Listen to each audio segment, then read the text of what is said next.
Bismillah.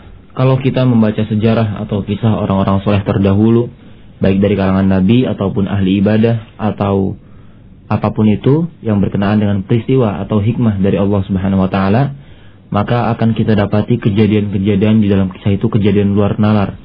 Kejadian yang di luar nalar manusia, seperti berpindahnya singgasana, setan yang berubah wujud menjadi manusia, malaikat yang berubah wujud jadi manusia, dan lain-lain. Pertanyaannya adalah, apakah ada nas yang menguatkan bahwa peristiwa seperti itu hanya terjadi di masa lalu dan tidak akan terjadi di masa sekarang? Mengingat hampir-hampir kita tidak pernah mendengar kisah seperti itu di masa ini kecuali kebohongan dari kaum sufi. Jazakumullahu khairan. Wa iyyakum jazakumullahu khairan. Ada beberapa perkara yang perlu saya kritisi dalam pertanyaan ini sebelum dijawab. Pertama, kalimat di luar nalar manusia. Ini saya kritisi, mengapa? Karena itu adalah bahasa mereka, kaum rasionalis, kaum aqlaniyun, atau kaum mu'tazilah dan sejenisnya. Adapun ahlus sunnah memiliki akal yang sehat dan menyatakan kejadian-kejadian tersebut sangat-sangat masuk dalam nalar. Mengapa? Karena akal mereka tidak beriman pada Allah, sedangkan akalnya ahlus sunnah, akalnya kaum muslimin beriman kepada Allah Ta'ala. Bahwa Allah ala kulli syai'in qadir. Allah atas segala sesuatu maha bisa, maha kuasa. Jadi kalau mereka berkata, oh ini mustahil, tidak masuk akal. Tidak masuk akalmu yang tidak punya iman. Tetapi masuk akal kami yang punya iman pada Allah. Allah bisa menakdirkan dengan kun fayakun. Allah subhanahu wa ta'ala idza arada syai'an an yaqula lahu kun fayakun. Allah kalau menghendaki sesuatu, Allah hanya berkata kun, yang bermakna jadilah, maka jadilah dia. Mudah bagi Allah SWT. Itu yang pertama. Barakallahu fikum. Kritisan atau kritikan terhadap bahasa tersebut. Tapi saya paham, yang dimaksud hanya mengungkapkan kejadian-kejadian yang dijuluki dengan kejadian khariqul adah. Itu bahasanya. Jangan di luar nalar. Khariqul adah, luar biasa. Keluar dari kebiasaan. Biasanya api membakar, tapi kepada Nabi Ibrahim tidak biasa. Apinya tidak membakar. Sehingga dalam bahasa Arab bukan dijuluki dengan kalimat di luar nalar atau di luar akal atau tidak masuk akal. Karena kami kaum muslimin sangat percaya dan akal kami menerima mungkin saja kalau Allah takdirkan pasti terjadi. Baik. Sehingga bahasanya khariqul adah, keluar dari kebiasaan. Baik. Perkara yang keluar dari kebiasaan, yang khariqul adah, ada 3. Pertama, Allah takdirkan kejadian yang luar biasa untuk memuliakan nabi-nabinya. Tongkat Nabi Musa menjadi ular misalnya. Atau tongkat Nabi Musa yang membelah lautan dan seterusnya. Atau nabi-nabi lain juga Allah berikan kejadian seperti itu. Itu dijuluki dengan mu'jizat. Mu'jizat. Yang kedua, kejadian-kejadian yang luar biasa, yang khariqul lil adah, keluar dari kebiasaan, untuk memuliakan wali-walinya. Wali-walinya adalah orang-orang yang dicintainya. Dia bukan nabi, dia bukan rasul, tapi orang saleh yang dekat dengan Allah, maka kadang-kadang Allah takdirkan terjadi pada mereka. Yang kedua ini dijuluki dengan karamah. Karamatul awliya. Jangan dikira bahwa karamatul awliya itu hanya keyakinan sufi. Jangan dikira bahwa keramat aulia, keramat para wali itu hanya akidahnya sufi. Tidak. Itu disebutkan di dalam kitab-kitab Ahlus Sunnah. Bahkan Imam Hibatullah Al-Lalikai yang memiliki kitab berjudul Usul I'tiqad Ahlus Sunnah wal Jamaah, 8 juz dalam 4 jilid, masih ada ternyata jilid yang ke-9 khusus tentang karamat aulia, khusus tentang karamah-karamah para wali. Demikian pula kitab-kitab yang lain dari para imam-imam seperti Hilyatul Auliya. Kalau engkau baca dalamnya banyak kejadian-kejadian yang aneh juga. Kisah-kisah yang tidak semuanya tidak benar. Ada beberapa riwayat-riwayat yang sahih dan terjadi. Seperti pasukan para sahabat yang berjalan di atas sungai, ternyata kuda-kuda itu berjalan di atas air. Itu terjadi dan diriwayatkan dalam riwayat-riwayat yang sahih. Demikian pula para imam-imam Ahlus Sunnah Ketika Imam Ahmad disiksa, dicambuk dan seterusnya, tiba-tiba yang mencambuknya lari dengan segera dengan wajah yang pucat ketakutan. Ditanya, ada apa denganmu? Aku melihat unta yang ganas yang akan menerkamku. Dilihat, tidak ada apa-apa. Mana unta yang ganas tadi? Ini yang namanya karamah. Karamatul awliya. Hanya saja barakallahu fikum, karamatul awliya tidak bisa dipelajari, tidak bisa dicari, tidak bisa ditentukan. Saya ingin keluarkan karamah saya. Nggak bisa. Beda dengan mukjizat. Kalau mukjizat ya tahadda bihi, dia bisa menantang orang. Saya punya keajaiban yang membuktikan kalau saya benar-benar Rasul. Itu bisa. Tapi karamah tidak. Datang tiba-tiba dan hilang tiba-tiba. Kalau kita tanyakan pada Imam Ahmad, coba ulangi yang kayak tadi. Ya nggak bisa.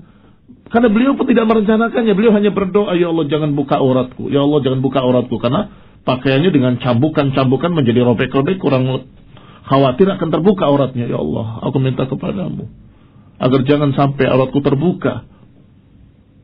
Ternyata yang mencambuknya tiba-tiba terkejut dan lari dengan pucat pasi. Ternyata dia melihat apa yang orang lain tidak lihat. Ikhwan fillah a'azzakumullah. Demikian pula karamah-karamah yang lain dari para aulia, dari para wali. Tetapi saya ulangi, karamah tidak seperti mukjizat, tidak bisa direncanakan.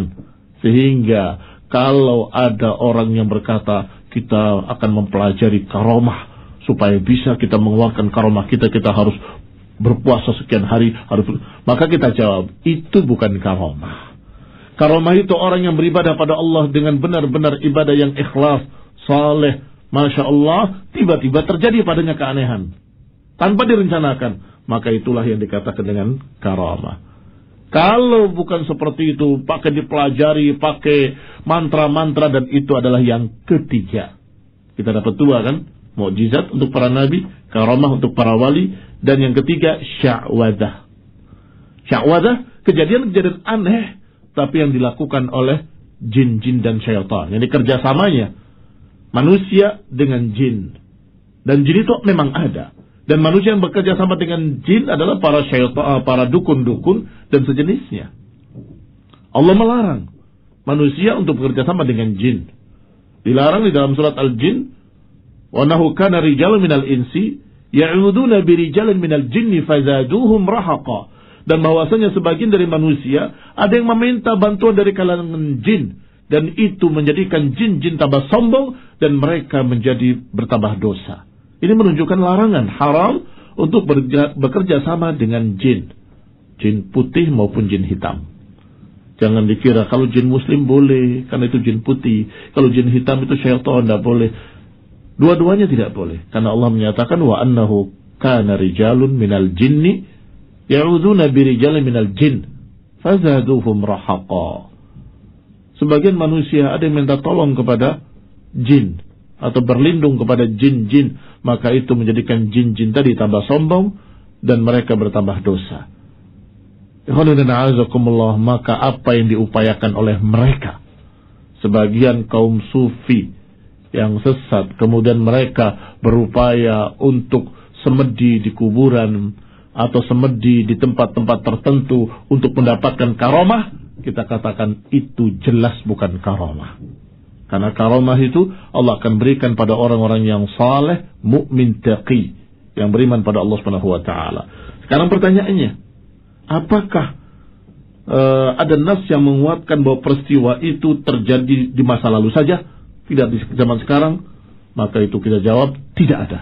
Bahkan sebaliknya, bisa saja terjadi kapan saja kalau Allah kehendaki. Kalau Allah kehendaki. Buktinya terjadi kepada wali-wali, pada Imam Ahmad dan imam-imam lainnya, para ulama, Masya Allah, terjadi kejadian-kejadian yang luar biasa seperti itu. Pertanyaannya, kenapa kok tidak pernah lihat sekarang ini dalam kenyataannya? Kita jawab, hampir tidak ada orang yang sesoleh mereka dulu. Itu masalahnya. Hampir nggak ada orang-orang soleh, wali-wali yang seperti dulu, para imam-imam, para aulia. Jarang sekali hari ini, barakallahu fikum. Sekalinya dikira orang soleh, ternyata dia dukun. acaranya atau semedi di kamarnya, tidak mau keluar, saya katakan kalau dia tidak mau keluar kamar 40 malam 40 hari, maka saya katakan dia tidak soleh. Mengapa? Bukankah orang soleh harus ke masjid? Harus salat berjamaah bersama kaum muslimin? Oh, dia salatnya di Mekah tidak bisa, karena waktu di Mekah dengan waktu di sini tidak sama, berbeda waktunya. Dan kewajiban dia di sini ya salat di sini. Kecuali kalau dia tinggal di Mekah, ya silakan salat di Mekah. Sehingga barakallahu fikum, hati-hati membedakan antara karamah dengan sya'wadzah. Bagaimana membedakannya? Membedakannya adalah dengan ucapan Imam Syafi'i rahimahullah. La tusaddiqhu. Jangan percaya pada mereka. Walau yusalluna 'alal ma'. Jangan percaya pada mereka walaupun mereka bisa salat di atas air. Hatta yutabbiqus sunnah. Catat baik-baik ucapan Imam Syafi'i, dan ini masyhur. Silahkan tanya pada mereka, mereka akan tahu ucapan ini. Jangan percaya kepada mereka walaupun mereka salat di atas air sampai mencocoki sunnah. Maka kita lihat sunnah dan cocokkan dengan sunnah. Kalau dia tidak cocok dengan sunnah tapi memiliki keanehan-keanehan, itu sya'wadah, itu permainan syaitan. Kalau dia Masya Allah memiliki keanehan dalam keadaan dia di atas sunnah, baru itu karomah. Maka saya ulangi ucapannya, la tusaddiqhum wa la yusalluna 'alal ma' hatta yutabbiqus sunnah. Jangan percaya pada mereka walaupun mereka bisa salat di atas air sampai mereka mencocoki sunnah. Ditambah oleh para imam setelahnya yang mendapatkan faedah ini dari Imam Syafi'i. Betul Imam Syafi'i, kata Syekhul Islam rahimahullah. La tusaddiqhum wa la yusalluna 'alal ma' wa yatiru fil hawa. Ditambah lagi, yatiru fil hawa. Jangan percaya pada mereka walaupun bisa salat di atas air, walaupun terbang di langit. Jangan percaya hingga mereka benar-benar mencocoki sunnah, menerapkan ajaran sunnah Rasulullah SAW. Kalau tidak, maka itu bukan karamah.